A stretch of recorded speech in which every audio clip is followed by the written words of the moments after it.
Hey gang, good afternoon and welcome to your Maths Review reading chapter and the Parent-Teen Control Battle Truancy Report Direct to School or Court. Number 8. Inform your teen of the privileges he or she is now losing or is at risk of losing. In most situations, when things have gone far enough to warrant the talk, privileges should be revoked so that it's clear that it isn't just another ineffective discussion with the hope that talking and not acting will change things. The gap. So you've delivered the talk. If you've revoked privileges, your teen is going to want to know when they will be given back. That's when you will introduce the concept of the gap. Your answer is going to be, you will get your privilege back when you earn them. The talk in action. Let's take a look at an example of how to use the talk. Jeff and Will.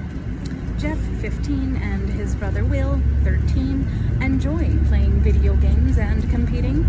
Both boys are good students and play sports, but the video game have become an obsession. The only thing the boys seem to think about, talk about, or engage in are their games. They still do their schoolwork, although they rush through it to get to the games. They still go to sports practice, but they rarely talk about the team. On the weekend, their friends come over and they have a large-scale competition, including overnight marathons. Getting Jeff and Will to do any home responsibilities, including cleaning their mess in the kitchen, the game room, and the bedroom, has become a major effect. The parents get nods, but no follow-through. They're hearing this a lot. We're in the middle of an important game, and we'll do it as soon as we get to the next level. As far as the parents can tell, neither kid has ever made it to the next level. So the parents have been frustrated for some time now, but have been putting up with it for several reasons. They're glad their boys are getting along and share a common interest. This is way better than the fighting they used to do. They always wanted their house to be the house that all the kids come to, but they don't want to ruin that. They're glad that their sons aren't out using drugs or alcohol. Jeff and Will are basically good kids, so why start a huge battle?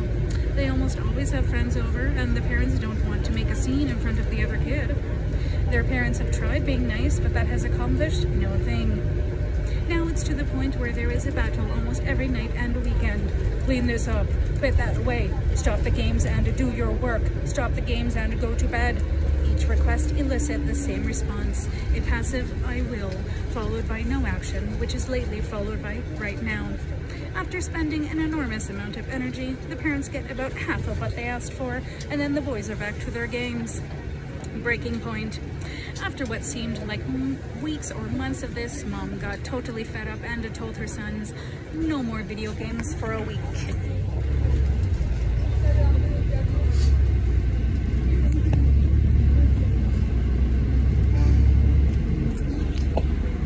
What happened? Both boys hung out at their friend's house and played their games there. The restrictions made no difference, and 3 days later, their father let them start playing at home again in exchange for some minor cleanups. This didn't go over well with Mom. When Mom got upset with Dad for giving in, he said, well, it wasn't working anyway, so I decided to try something different. At least this achieved something. 3 days later, things were back to the same unpleasant normal, except Mom was still angry with Dad, and Dad thought Mom was being unreasonable and should be more supportive of him and the kids. It was at this point that I received a call from Mom asking for a consultation. She explained that she and her husband were struggling with their boys and now with each other and need to get on the same page. During our consultation, we established that the boys' lack of accountability and responsiveness to their parents was indeed a problem, and that a control battle with some momentum had developed. The boys were becoming less responsible, and this was affecting their school effort and performance. We acknowledged that both boys were essentially excellent young men with many strengths, but the current problem were overshadowing those strengths and were too unpleasant and destructive to be allowed to go on. We also established that while both parents agreed there was a problem that needed to be solved regarding the boys, Mom and Dad had also become frustrated with one another because of their different styles of communication. Mom has a tendency to become emotional and sharp when she is upset, whereas Dad tends to avoid intense emotion and conflict. We decide that a control battle reversal plan would be ideal because it encouraged a positive tone, which Dad liked, and put the burden of change on the kids, which they both liked, and this helped them feel better about one another too. Turning point. That night, they sat the boys down and had the following discussion. Dad, look boys, Mom and I aren't happy with the amount of tension and arguing we've all been experiencing together. We're not comfortable with your lack of cooperation and your priority of games over responsibility. Will, what's the big deal? We get our work done. Mom, please let us continue. You'll get a chance to speak. We know you're great kids. Bright, talented, athletic, handsome, and in many ways thoughtful and responsible. And yes, most of the time you get your schoolwork done, but not up to the best of your ability. And family responsibilities and chores are another story. Dad, you're teenagers, so I guess a certain amount of ignoring your parents is to be expected. But things have gotten out of hand and there needs to be a serious adjustment here. Mom and I are feeling completely taken for granted, and every request and limit is an enormous battle. We don't want to work that hard. Mom, I feel like I owe you all an apology. I've been upset with you, so I've been angry and argumentative. That's not how I want to be, and it's not what you need. Dad, I owe you all an apology as well. Jeff, you don't yell much, Dad. You've been pretty cool with us. Dad, that may be true, but it's also true that I haven't been dealing with things. I think I've given you both the impression that I'm okay with your behavior and I'm not. And you both deserve a father who will be straight with you. Your mom deserves that too. Mom, so here is what we've concluded. Video gaming is fine with us. Having friends over is fine with us. Here's what's not fine with us. Not doing a thorough job on your homework. Not doing your chores. Saying okay when we ask you to do something and then just not doing it. Will, we can't help it. When you're into a video game, nothing else exists. That's what's so cool about video games. Mom, that explains a few things, but it's not good enough. We need to be able to talk to you and know you are hearing us. Dad, so before you go forward with any more gaming, before any friends come over again, and before you go out, there are several things that need to be addressed. First, Mom and I need to know that you understand and agree to uphold the priorities of schoolwork, home responsibilities, and being responsive when Mom and I ask for something. Next, we want a full cleaning of your bedroom and bathroom. When that is done, Mom and I will review where you are in each of your class and to see where things need to be shored up. Will, okay, Jeff, let's get this done fast so we can play this afternoon. Mom, that's not going to be possible, boys. First, we need to know that you get what we're saying. If you both show an excellent attitude and full effort, Dad and I will consider offering you the privileges you want, but not until we are confident that you have your priorities straight and you demonstrate that to us. Right now is your opportunity to earn them, and earning them is the only way you will get them. Dad, like we said, Mom and I know you are both great kids and are fully capable of earning the privileges you want. We will no longer give you privileges that you haven't earned. That's an insult to your ability, and we once again apologize for not holding you to the high standard you are capable of. Did you notice the critical element in this talk? The parents took responsibility for giving their kids the wrong idea previously and apologized several times. The tone was not at all punitive, and the parents continually emphasized their son's strengths. They made it clear that they wanted their boys to enjoy their privilege. They clarified their expectation and did not offer a specific time for reinstating privileges. This allowed the gap to work its magic.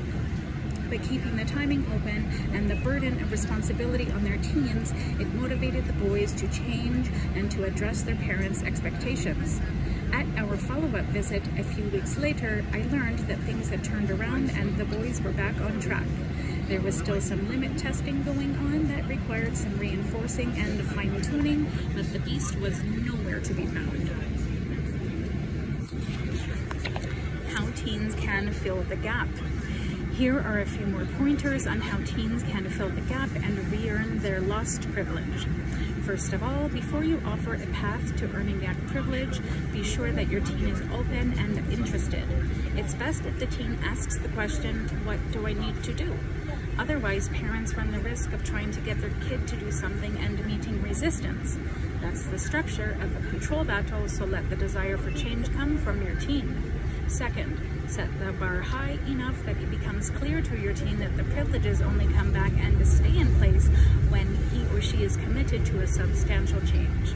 Here are some ideas for effective ways to have kids re-earn privileges.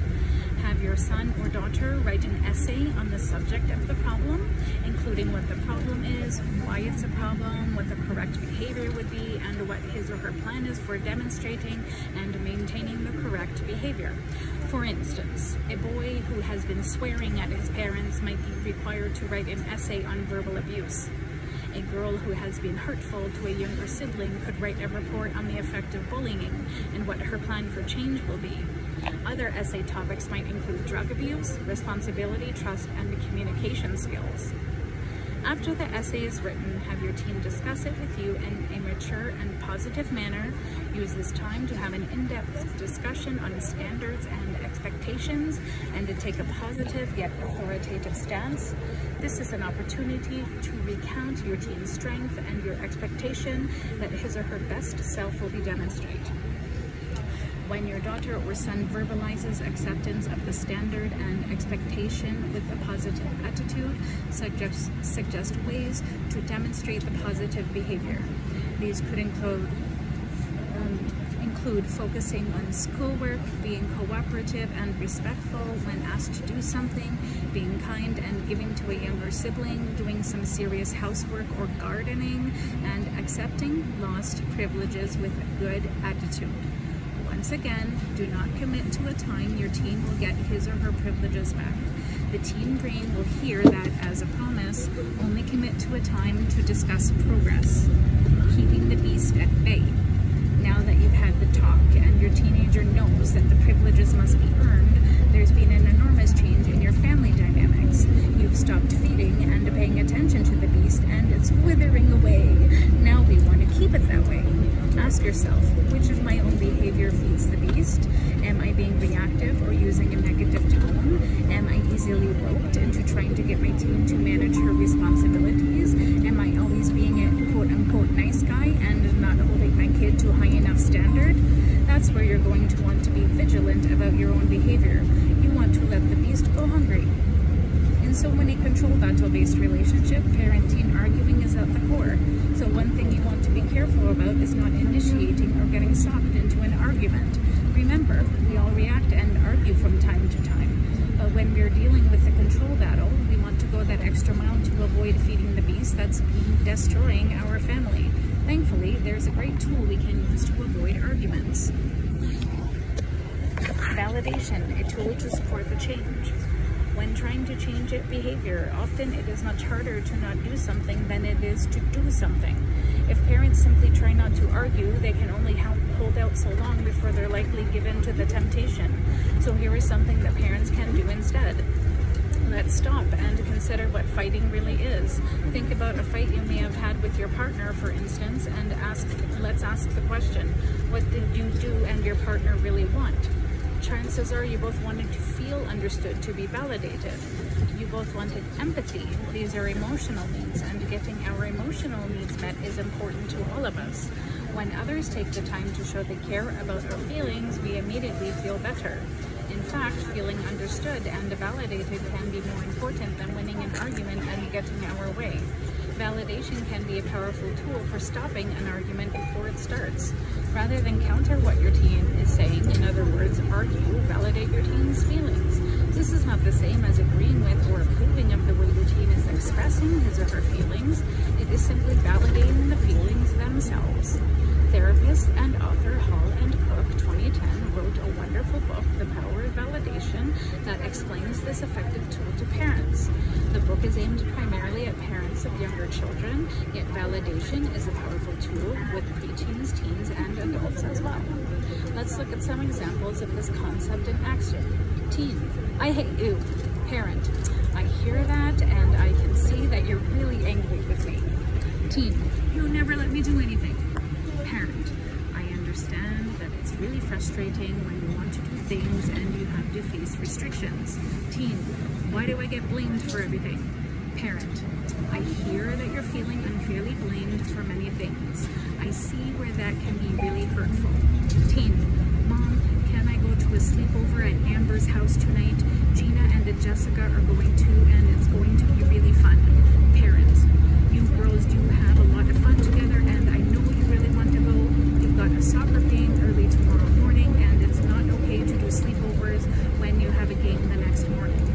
You might remember the last time we tried it, we were pretty upset with how we played. So whether your teen is communicating with hostility or respect in statements or questions, we always have a good option. We can respond in a way that addresses the emotional need behind the words. We can validate. My why, Elaine, who works with the discipline policy in schools, taught me a great validating tool that she uses. After listening to a teen's explanation for breaking a rule, she'll respond, "That makes perfect sense." Hearing this, the kid will relax and be more open to what follows, which might be, "Unfortunately, that solution didn't seem to work out very well, did it? I wonder if there were any other ways you might have dealt with that." Invariably, a teen will come up with at least one safe, healthy, legal, socially acceptable way of dealing with the situation, thereby avoiding a lecture. Then, all Eileen needs to do is complement the teen's solution and brainstorm together how the teen can access that response in a similar situation the next time. The teen will still be facing a school sanction, but will accept it more easily and with a greater likelihood of learning from the experience. This approach works for parents too. In several extreme cases I've worked with, the teen would follow the parent, usually a mother, around the house and badger her in an attempt to get what the teen wants. "Why can't I borrow the car? You let Marissa borrow the car. She gets everything. You hate me. You've always loved Marissa more than me. You're just listening to your stupid boyfriend, Rogers. Everything was fine until you started listening to him. If you don't let me use the car, I'll just move out. What's the point of living with people who hate you?" The parent would go from room to room trying to get away from the badgering teen. Some mothers have even locked themselves in their bathroom or left the house in an attempt to get away from the badgering. A technique that's been very successful for parents to address this kind of behavior is getting a pad of paper and a pencil, sitting down facing your teen, and simply writing down what you hear. When your teen asks, "What are you doing?" you reply, "I want to make sure I understand your feelings. I hear what you're asking for, and I'm happy to discuss how you can get what you want, but not when you were badgering me. Badgering is a form of abuse and is not acceptable. When you are ready to apologize and listen and not just talk, I'll be happy to have the conversation."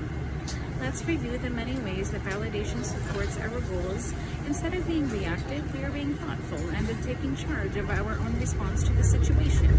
We are using an empathetic and a supportive tone rather than a negative tone. Also, we are not being other person focused. We are not telling our teens what to do or trying to control their behavior. We are starving the control battle beast. And then finally, by being an emotional resource to our kids, we are communicating that we are on their side. Enjoying parenting your teenager. Congratulations, you've made the big shift and you've committed to developing your skills to stay out of control battles with your teen, regardless of how challenging your teen is making that for you. Now what? Well, now you get to enjoy parenting your teenager. We need to remember that adolescence is simply a developmental stage with its own tasks and characteristics. Let's think back to when our teenagers were toddlers and how special and fun that time was. How enthralled they were with everything new, how much they enjoyed us reading to them and playing with them, how much they needed us. And then remember what it was like when they wouldn't go to sleep and demand more reading, another drink of water, or simply kept getting out of bed. Every developmental stage has its challenges, but if we expect the challenges, we'll be able to focus on the positive and thoroughly enjoy adolescence as much as the previous stages. And just like when our kids were toddlers, our teenage sons and daughters are going to make plenty of mistakes. We have to be realistic and know that they'll make lots of poor choices that could lead to poor outcomes. And yet they need us to go through these trials and tribulations with them in very much the same way we helped them go to bed when they were toddlers. If we use our skills for ending the control battle, we'll get through the tough times and we'll be able to create a positive relationship to enjoy together. And the more positive experience we share with our teenagers, the easier it is to get through the tough times. Take a minute and reflect on what you might have wanted or needed and perhaps didn't get when you were a teenager. Did your parents take the time to understand who you really were? Or did they criticize you for not acting the way they expected you to? Did you feel supported in developing your interests and skills? Did they create time to enjoy being with you in fun ways? And when you screwed up, did they help you learn from the experience, or did they simply make you feel bad about yourself?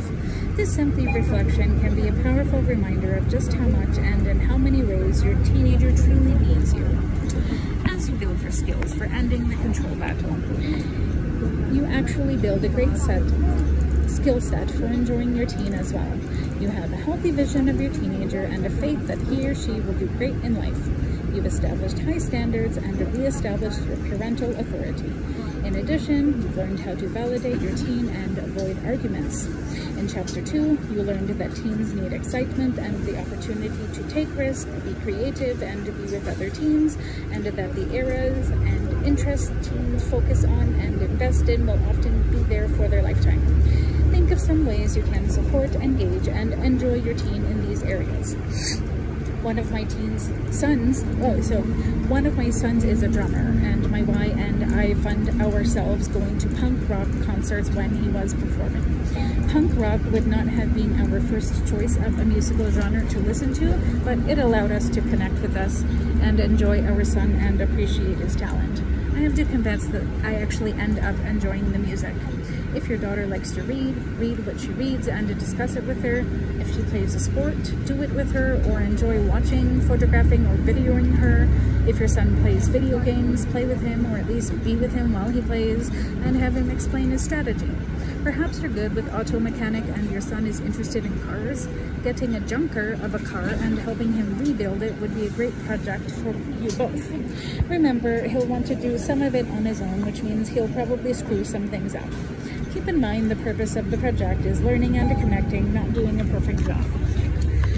Because you've reestablished your parental authority, you can now set the standard that your teen must be involved in family activity and other positive social activity beyond simply hanging out with friends. In fact, hanging out with friends is a privilege that must be earned as a condition of engaging in more productive use of time. So plan family time. Let everyone in the family, including you, have a chance to choose an activity or outing and involve everyone in the prep.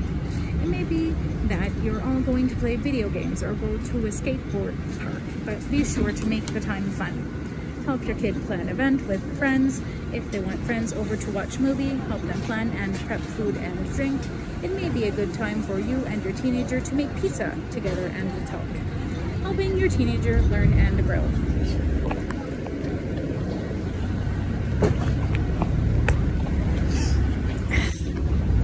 This might be the most important activity of all, just talking and connecting with your teenager. Let's look at how Jake's dad did this. Joke. Jake wants to go to a huge all-day concert with his friends the Saturday before his finals. Dad knows that Jake needs to study and that the concert would wear him down. It would be easy to say no and to just let Jake get upset, argue, and fight. Alternatively, he could discuss the situation with Jake. Dad, that sounds great, Jake. Some of your favorite band are playing. I'm not sure how that works with final week though. I know you've got your big report due and you need a good grade on your math final. What are your thoughts about all that? Jake, I don't know. I'll get it done. I just want to go. Everyone's going. Dad, have they got their tickets yet? Jake, I'm not sure. Dad, how much are the tickets? Jake, 120, but it's an all-day concert. Dad, do you have 120? Jake, yes, but not much more. Jake, Dad, I thought you were saving up for the motorized skateboard. Are you still thinking about that? Jake, yeah, but this just came up and I'm so want to go. Dad, sounds like there are some issues to think through. Is this how you really want to spend 120? Would this compromise your report and your math final? Jake, I'll do fine on my math final and I'll get the report done. Why is everything such a big deal? Dad, I get that you really want to do this, but before you buy a ticket, I'm going to need to see a timeline for writing your report and preparing for your math final. And if I were you, I'd make sure that your friends actually bought their tickets so you don't end up with an expensive ticket and you're on your own. Make sense? Jake? I guess so. In this interaction, Jake went off unhappy with Dad's qualifiers, but it was a lot better than Dad simply saying no and Jake learning nothing. In this case, his father was actually supporting him in figuring things out, and he'll most likely come back with a plan for his report and studying for his math final. Meanwhile, the concert plans will probably fizzle out with his friends, who have their own problems turning this idea into a reality. Dad showed Jake how to think things through and make a plan, and he stayed calm and didn't criticize Jake for his idea. When Jake was a toddler, his dad needed to teach him to soothe himself and to go to sleep. Now that Jake's a teenager, his father needs to help him learn to plan, problem solve, and to make good decisions. Showing interest in your teen's thoughts, feelings, and activities will not only support healthy self-esteem, it will help develop your teen's ability to connect with others, enjoy true adult intimacy throughout life, and also build cognitive skills. Even when your teen is upset and wants to argue, when you slow the interaction down, validate his or her thoughts and feelings, and discuss things at a deeper level, it teaches good thinking and problem-solving skills needed for life. When we use our skills for ending the control battle and focus on engagement, we strike gold, a rewarding relationship with our teenager.